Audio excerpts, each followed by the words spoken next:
Hello दोस्तों, आज का हमारा टॉपिक है UP board solution class 12 biology chapter 3 जनन स्वास्थ्य। तो दोस्तों, आज की वीडियो में हम इस चैप्टर का विस्तृत उत्तरीय प्रश्नों को पढ़ेंगे। तो आइए देखते हैं प्रश्न संख्या 1 क्या है। देखिए प्रश्न 1 क्या कह रहा है कि जनसंख्या वृद्धि पर कैसे नियंत्रण किया जा सकता है। परिवार नियोजन की वैज्ञानिक विधियों का संक्षेप में विवरण कीजिए, या फिर जन्म नियंत्रण के लिए प्रयोग होने वाले विभिन्न उपायों का वर्णन कीजिए। देखिए दोनों क्वेश्चन एक ही है, बस अलग अलग प्रकार से पूछा है, तो दोनों का उत्तर भी एक ही होगा। तो आइए इसका उत्तर हम समझते हैं सरल शब्दों में। देखिए उत्तर इसका किस प्रकार से हो जाएगा। जनसंख्या नियंत्रण हेडिंग डाला हमने, उसके बाद देखिए भारत में तीव्र गति से बढ़ती हुई जनसंख्या को नियंत्रित करने के लिए निम्नलिखित उपाय काम में लाए जा सकते हैं। नंबर 1, शिक्षा की सुविधाओं का विस्तार। शिक्षित व्यक्ति प्रायः आय एवं व्यय के सिद्धांत से भलीभांति परिचित होने के कारण सीमित परिवार के महत्व को समझते हैं। यही कारण है कि शिक्षित परिवार सामान्यतः सीमित होते हैं। देखिए शिक्षा शिक्षा की सुविधाओं का विस्तार यानी शिक्षा को जागरूक करना, शिक्षा का अधिक विस्तार करना। जब सब लोग शिक्षित होंगे तो समझेंगे कि हाँ, छोटा परिवार रहेगा तो छोटा खर्चा होगा, तो कम खर्चा लगेगा, इसलिए जो शिक्षित लोग हैं वो उनका परिवार सीमित रहता है, छोटा रहता है, अधिक बच्चे उन्होंने नहीं वो लोग पैदा नहीं करते। अगला देखिए दूसरा नंबर, बच्चों की संख्या का निर्धारण। जनसंख्या वृद्धि को रोकने के लिए प्रति परिवार की संख्या निर्धारित करनी चाहिए।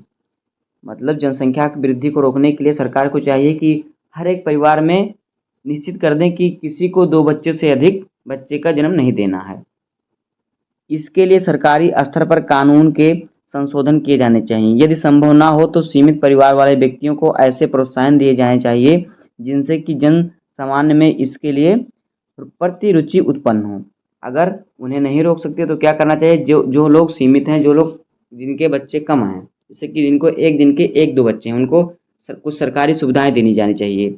जब उसे देखकर सब लोग भी सोचेंगे कि मेरा परिवार छोटा होता तो मुझे भी मिलता। तो इस प्रकार से परिवार में बच्चों की संख्या निश्चित करके अनियंत्रित ढंग से बढ़ रही जनसंख्या पर तुरंत प्रभावी रोक लगाई जा सकती है।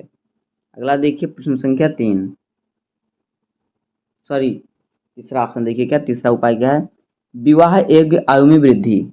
विवाह का जनन सीधा संबंध से है। विवाह का संबंध सीधा किससे है, जनन से है। विवाह का जनन से सीधा संबंध है, अतः विवाह योग्य आयु में वृद्धि करने से प्रजनन दर में कमी लाई जा सकती है। वर्तमान समय में यह स्त्रियों के लिए कम से कम 18 वर्ष, पुरुषों के लिए कम से कम 21 वर्ष है। इसे अब क्रमशः 23 वर्ष और फिर 25 वर्ष कर देना चाहिए। इसके साथ साथ देर से विवाह करने वाले स्त्रियों एवं पुरुषों को प्रोत्साहन पुरस्कार देना भी उपयोगी सिद्ध हो सकता है। देखिए क्या करना चाहिए, विवाह योग्य आयु में वृद्धि यानी जो आयु विवाह के लिए निश्चित करी गई है उसको और बढ़ा देना चाहिए कानूनी तौर पर, क्योंकि देखिए विवाह के बाद ही तुरंत बच्चे पैदा होने लगते हैं।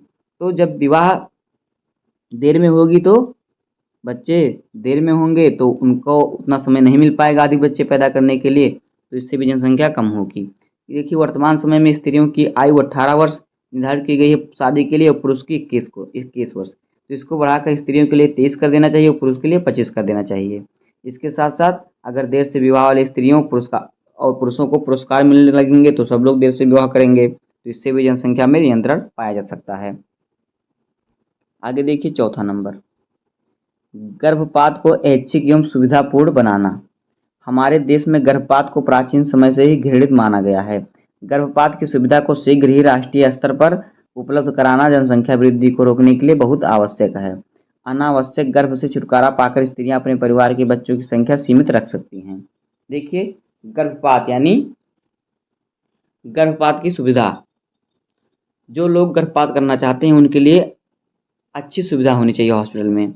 देखिए हमारे देश में क्या होते हैं, गर्भपात को घृणा के रूप में देखा जाता है प्राचीन समय से ही, तो इसके लिए क्या करना चाहिए, सरकार को चाहिए कि इसके लिए अधिक सुविधा उत्पन्न करे।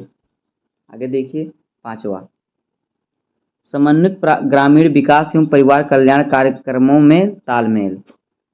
सरकार ने ग्रामीण क्षेत्रों में अनेक विकास योजनाएं चला रखी हैं। यदि इनके साथ परिवार कल्याण के कार्यक्रमों को भी जोड़ दिया जाए तो इन्हें सफलतापूर्वक प्रतिपादित करने के लिए विकास खंडों के स्तर पर आर्थिक सहायता एवं अन्य प्रोत्साहन दिए जाएं तो इन कार्यक्रमों को बढ़ावा मिलेगा।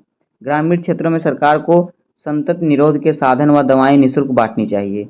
नसबंदी ऑपरेशन के लिए शिविर आयोजित करने चाहिए।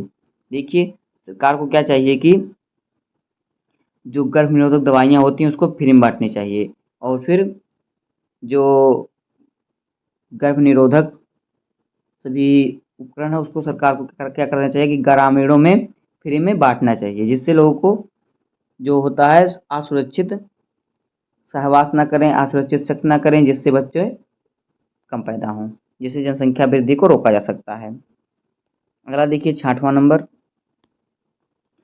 कृषि एवं उद्योगों के उत्पादन में वृद्धि। ग्रामीण क्षेत्र में प्रायः यह सोचा जाता है कि कृषि के लिए अधिक से अधिक जनशक्ति आवश्यक है। देखिए, गाँव में यह सोचते हैं लोग कि खेती करने के लिए बहुत अधिक लोगों की आवश्यकता होती है, जिसके फलस्वरूप इन क्षेत्रों में सीमित परिवार की विचारधारा ठीक नहीं पनप पाई है। जिससे ये लोग सोचते हैं कि अधिक परिवार होंगे तो अधिक खेती करेंगे, जिससे अधिक अनाज उत्पन्न होगा तो हम अमीर इसी हिसाब से बनेंगे। यदि ग्रामीण क्षेत्र में आधुनिक कृषि यंत्रों एवं तकनीकी को अधिकाधिक उपलब्ध कराया जाए तो कम जनशक्ति द्वारा ही कृषि की जा सकेगी। सीमित परिवार के प्रति लोगों में रुचि उत्पन्न होगी। उद्योगों के उत्पादन में वृद्धि से भी बढ़ती हुई जनसंख्या की आवश्यकताओं को पूरा करने में सहायता मिलेगी। रोजगार के अवसरों में वृद्धि होगी तथा आर्थिक स्थिति की सुधार होगी। देखिए, कृषि एवं उद्योगों के उत्पादन में वृद्धि। देखिए, गांव में लोग सोचते हैं कि जैसे कि जब हमारे घर में अधिक परिवार होंगे तो हम अधिक लोग खेत में काम करेंगे, जिससे फसल अच्छी पैदा होगी तो हमें अधिक लाभ होगा। तो क्या करना चाहिए सरकार को कि गांव में भी जिस प्रकार शहर में भी हर कृषि के हर कार्य के लिए उपकरण यानी मशीन बन चुकी है, तो गांव में भी मशीन उपलब्ध करानी चाहिए, जिससे कि मनुष्य की कृषि में आवश्यकता कम पड़े, कम मेहनत पर अधिक फसल उत्पन्न हो, जिससे लोगों को परिवार अपना सीमित रखने में मदद मिलेगी और रोजगार भी सबको मिलेगा। अगला देखिए 7वां नंबर, सामाजिक सुरक्षा एवं कार्यक्रमों में वृद्धि एवं सुधार। सरकार को सामाजिक सुरक्षा कार्यक्रम जैसे कि पेंशन, ग्रेच्युटी एवं सेवानिवृत्ति होने पर मिलने वाली सुविधाएं आदि में इतनी वृद्धि करनी चाहिए कि सेवानिवृत्त होने पर कर्मचारी को अपने परिवार पर बोझ बनकर न रहना पड़े। इससे आम व्यक्ति संतान बुढ़ापे की लाठी जैसे विचारधारा से मुक्ति पा सकेंगे तथा उनमें सीमित परिवार की प्रति रुचि बढ़ेगी। सामाजिक सुरक्षा कार्यक्रमों में वृद्धि एवं सुधार। देखिए, सरकार को क्या चाहिए कि सामाजिक सुरक्षा कार्यक्रम जैसे कि पेंशन, ग्रेच्युटी, सेवावृत्ति इस पर क्या करें, इसको बढ़ा देना चाहिए, जिससे कि कोई आपके घर में बूढ़ा व्यक्ति है तो उसकी जब पेंशन अधिक मिलेगी, पेंशन, तो क्या करेंगे, तो वो परिवार पर बोझ नहीं बनेगा, उसका खर्चा पेंशन से आता रहेगा। और अगर वो पेंशन कम रहेगा तो परिवार पर बोझ लगेगा, क्योंकि सबके पास और भी खर्चा होता है। तो इसी प्रकार से ये सब सरकार को करना चाहिए। अगला देखिए 8वां नंबर, परिवार कल्याण कार्यक्रमों को अधिक प्रभावी बनाया जाए। जनसंख्या वृद्धि की समस्या का वास्तविक निदान जनसंख्या को नियोजित एवं नियंत्रण करने में निहित है। इसके लिए निम्नलिखित बातों पर सरकार को ध्यान देना चाहिए। नंबर 1 देखिए, आकाशवाणी एवं दूरदर्शन जैसे संचार माध्यमों द्वारा परिवार कल्याण के कार्यक्रमों को अधिक महत्व देना चाहिए। दूसरा देखिए, वंध्याकरण को प्रोत्साहित किया जाना चाहिए। इसके लिए चिकित्सक शिविरों एवं अन्य आवश्यक चिकित्सा सुविधाओं की व्यवस्था व्यापक स्तर पर की जानी चाहिए। अगला देखिए तीसरा नंबर, संतत निरोध संबंधी सामग्री निःशुल्क अथवा अत्यधिक सस्ते मूल्यों पर उपलब्ध कराना चाहिए। यानी जो गर्भ निरोधक दवाएं होती हैं उन्हें सस्ते एवं कम मूल्य पर या फिर फ्री उपलब्ध कराना चाहिए, निःशुल्क उपलब्ध कराना चाहिए। आगे देखिए चौथा नंबर, वंध्याकरण के लिए आवश्यक योग चिकित्सा एवं कर्मचारियों को समय समय पर ग्रामीण क्षेत्रों में भेजा जाना चाहिए। यदि संभव हो तो शिक्षा पूर्ण करने के पश्चात चिकित्सकों को 1 या 2 वर्ष के लिए ग्रामीण क्षेत्रों में सेवा करने के लिए बाध्य किया जाए। देखिए, जो गर्भपात के डॉक्टर होते हैं उन्हें समय समय पर गाँव में भेजना चाहिए कि अगर कोई इच्छुक है गर्भपात के लिए तो उसका गर्भपात सही तरीके से कराएं। अगला देखिए 9वां नंबर, सकारात्मक और निषेधात्मक प्रेरकों पर आधारित विवेकपूर्ण जनसंख्या नीति।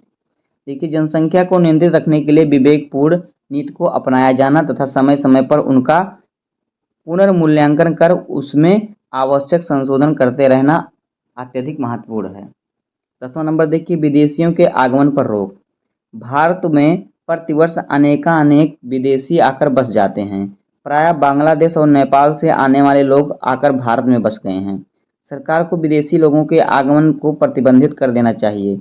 साथ ही अनाधिकृत रूप से भारत में आकर बस गए विदेशियों को हटाने की व्यवस्था करनी चाहिए। देखिए, जनसंख्या कम करने का एक और साधन क्या है? विदेशियों के आगमन पर रोक। जो लोग बाहर के दूसरे देश के लोग आकर भारत में बस जाते हैं तो उससे भी इसकी जनसंख्या में वृद्धि हो रही है, तो इसको क्या करना चाहिए? उन पर रोक लगाना चाहिए।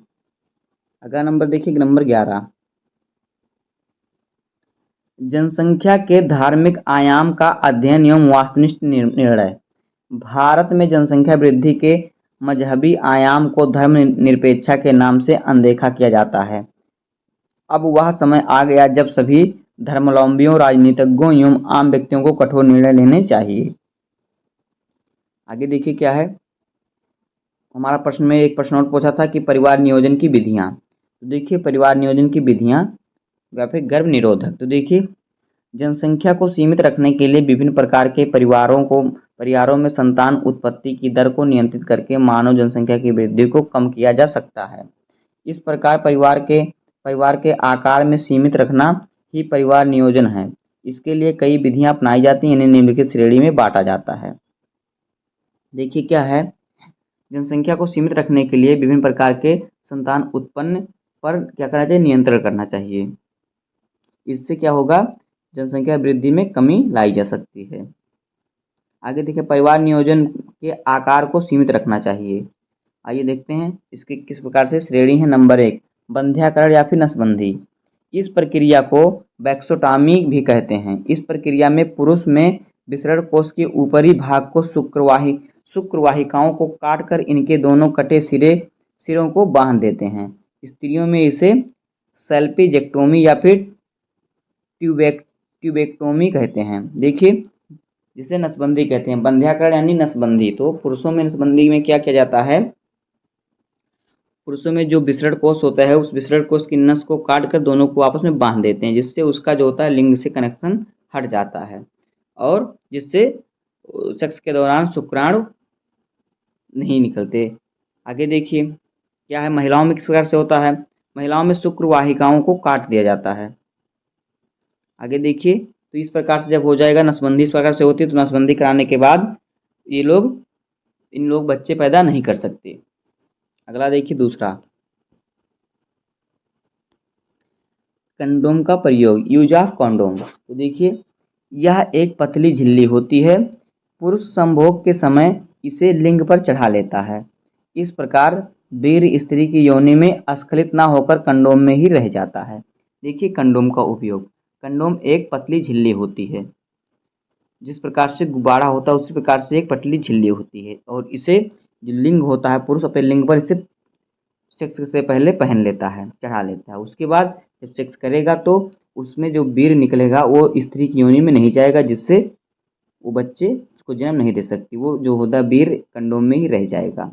अगला देखिए तीसरा नंबर, गर्भ निरोधक गोलियां। इसमें ऐसे हार्मोन की गोलियां होती हैं जो युग्मानुजनन का गर्भधारण में हस्तक्षेप करते हैं। इन हार्मोन्स के कारण पिट्यूटरी ग्रंथ के हार्मोन्स या FSH या फिर LH का स्रावण बहुत घट जाता है, जो अंडाशयों में को सक्रिय करते हैं।